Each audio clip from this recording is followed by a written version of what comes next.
Сыктывкарском университете проходит форум «Сорокин». Первый день посвятили молодежному предпринимательству. Для новичков бизнеса организовали тренинги, а после проверили усвоенность материала на кейс-турнире. Студенты решают кейсы между собой, соревнуются в этом плане. Есть специальные лиги кейсов и компании, которые входят в эти лиги кейсов, и устраиваются чемпионаты по России. И каждый университет практически имеет такой кейс-клуб.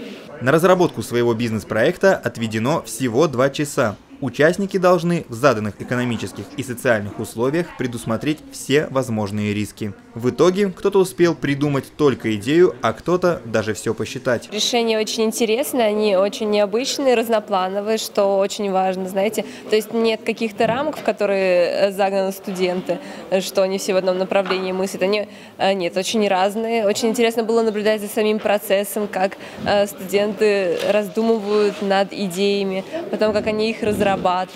На суд жюри представили 5 проектов. От по-детски задорного мороженого на колесах до финала человеческого бытия, бизнес-идеи крематория. Для большинства участников форум стал первым шагом к предпринимательству. Мы составили бизнес, то есть это собачьи упряжки, то есть которые будут круглогодичные летом и зимой.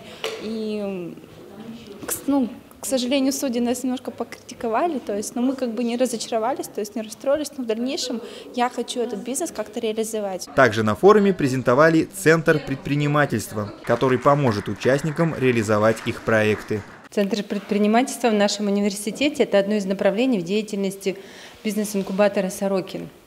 Особенность центра заключается в том, что это молодежная площадка для студентов университета, с тем, чтобы они приходили со своими инициативами, и в результате экспертной оценки и поддержки, которую они могут получить и от своих коллег-студентов, и от квалифицированных экспертов, появлялись уже такие серьезные бизнес-инициативы. Руслан Бабкин, Яна Канева, студенческое телевидение Сыктывкарского университета.